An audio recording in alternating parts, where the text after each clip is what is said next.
And the father said to his son, in Italian, because I understand Italian, he said, "Che brutta."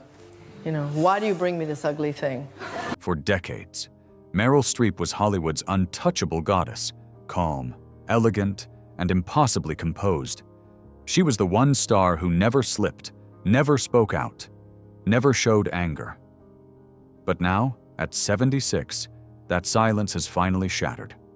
In a shocking confession, Meryl admitted there were actors she didn't just dislike, she hated them. And the names she revealed weren't small or forgotten. They were Hollywood royalty. For the first time, the woman who built her empire on grace and restraint tore the mask away, exposing rivalries, betrayals, and wounds that never healed.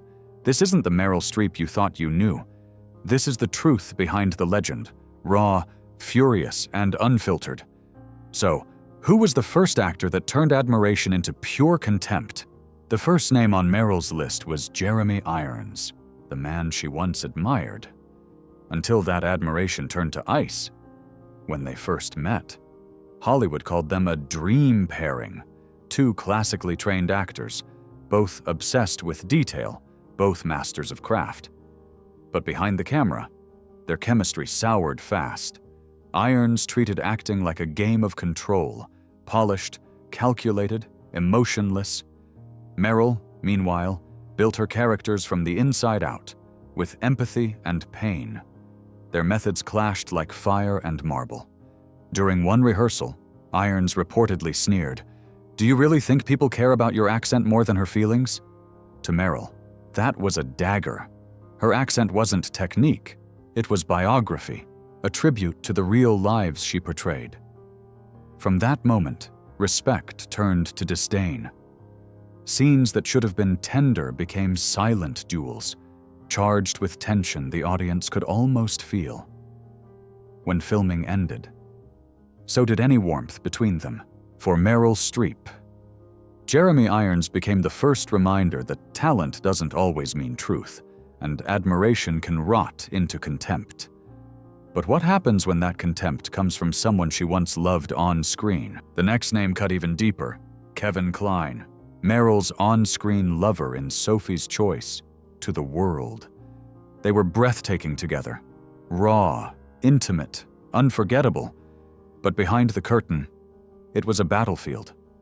Meryl spent months preparing for that role, studying Holocaust testimonies, mastering Polish and German, dissecting Sophie's fragile mind. Kevin, however, thrived on instinct. He believed in spontaneity, not structure. Their clashing methods turned every rehearsal into a quiet war. During one tense session, Kline mocked her devotion to detail, asking, "Do you think people really care how you pronounce it?" To Meryl, that wasn't a question. It was an insult. Her process was sacred. Every sound, every accent was part of Sophie's broken soul.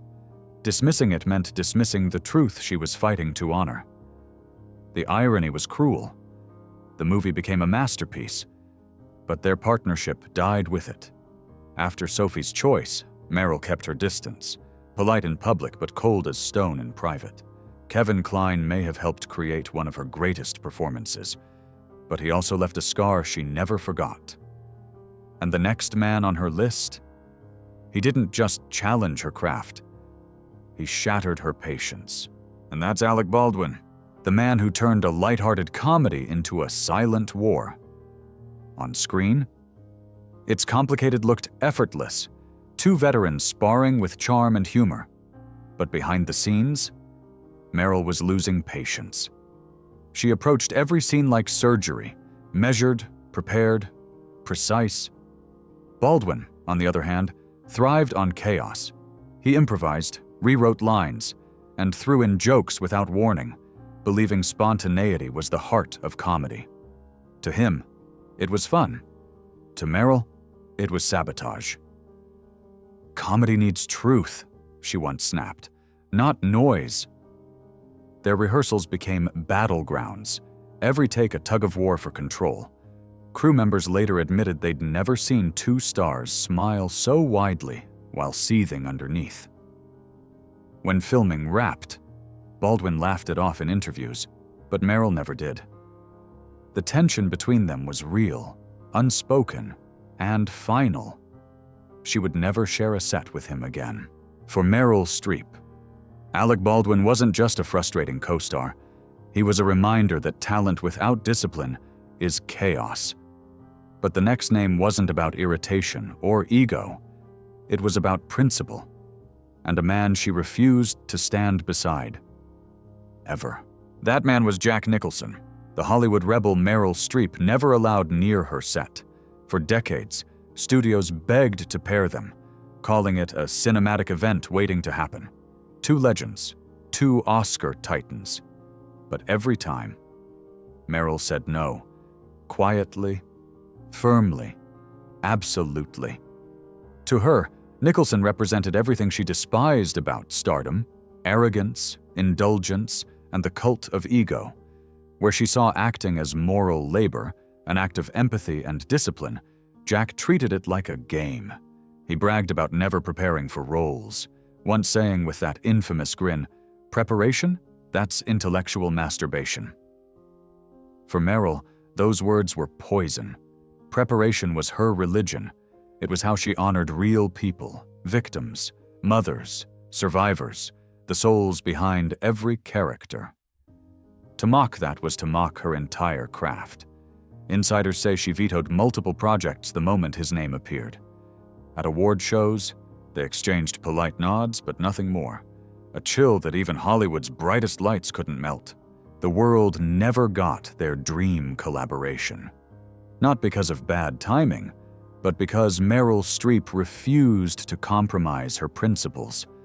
Jack Nicholson might be the king of cool, but to Meryl, he was the embodiment of everything false about fame, style without substance. And while she could choose to avoid him, the next rival was impossible to ignore. A woman who symbolized everything Meryl feared Hollywood was becoming. That woman was Gwyneth Paltrow, Hollywood's golden girl, and the embodiment of everything Meryl Streep resented about the industry's new era. To the public, Gwyneth was elegance personified, young, polished, and effortlessly successful. But to Meryl, she represented the decay of craft, fame without sacrifice, recognition without struggle, born into privilege. Paltrow didn't have to fight for her place. She inherited it, while Meryl clawed her way up through grit, discipline, and pain. Gwyneth floated in on a red carpet. The real breaking point came in 1999 when Paltrow won the Best Actress Oscar for Shakespeare in Love, defeating Meryl's raw, heart-wrenching performance in One True Thing. Meryl smiled that night, graceful as ever, but those who knew her saw the hurt behind her eyes. Later, she reportedly described that year's awards as a marketing campaign dressed up as art. Since then, Streep has never publicly praised Paltrow. When asked about rising actresses, she mentioned Cate Blanchett, Amy Adams, Jessica Chastain, but never Gwyneth. To her, Paltrow wasn't a rival, but a warning. Proof that Hollywood was drifting from authenticity to image. One stood for art, the other for branding. And between them lay a gulf too wide to cross. But the next name on Meryl's list wasn't about jealousy or ideology. It was about something much darker. A wound struck in front of the camera that never truly healed. And that wound had a name: Dustin Hoffman. Long before she became the great Meryl Streep. She was a young actress stepping onto the set of Kramer vs. Kramer in 1979. Nervous but determined. Hoffman was already a star, intense, unpredictable, and worshipped for his method acting. What happened next would define Meryl's relationship with Hollywood forever, in one crucial scene, without warning. Hoffman slapped her across the face. For real. It wasn't scripted, it wasn't discussed. He did it in the name of authenticity. The cameras rolled. The shock in Meryl's eyes was genuine, and the audience later called it brilliant. But Meryl didn't see brilliance. She saw violation. Acting, to her, was built on trust, not ambush. Years later, she would quietly admit. That wasn't acting. That was overstepping. Behind the accolades and Oscars, she carried that moment like a scar. Hoffman went on to boast about keeping her on edge, while Meryl retreated behind her calm, never confronting him publicly, but never forgiving him either. They won awards together, shared history, but never shared trust again. For the world, Kramer versus Kramer was a triumph. For Meryl, it was a trauma disguised as art, the moment she learned how cruel authenticity could be. And when the applause faded, one question remained. After all the betrayals, wounds, and silences, what kind of legacy would Meryl Streep choose to leave behind? In the end, what remains of Meryl Streep isn't just her awards, it's her truth. After decades of silence, she dared to lift the curtain and show the cost of greatness. Behind the elegance, the poise, and the golden statuettes lies a woman who has fought for her art with every ounce of her soul. The rivalries, the betrayals, the wounds, they didn't destroy her. They defined her. Meryl Streep never played the Hollywood game. She rewrote it. In an industry built on illusion, she insisted on honesty. While others chased fame, she chased authenticity, even when it left her bruised and alone. Those who clashed with her often called her difficult. But difficult was just another word for uncompromising. And that's exactly why she endured while so many faded away. The legends who crossed her path became footnotes. Meryl became the story. Because in the end, true power in Hollywood isn't measured in popularity, it's measured in integrity, and as she steps into her twilight years. Meryl Streep stands as something rarer than fame itself. A woman who never betrayed her craft, even when the world tried to break her.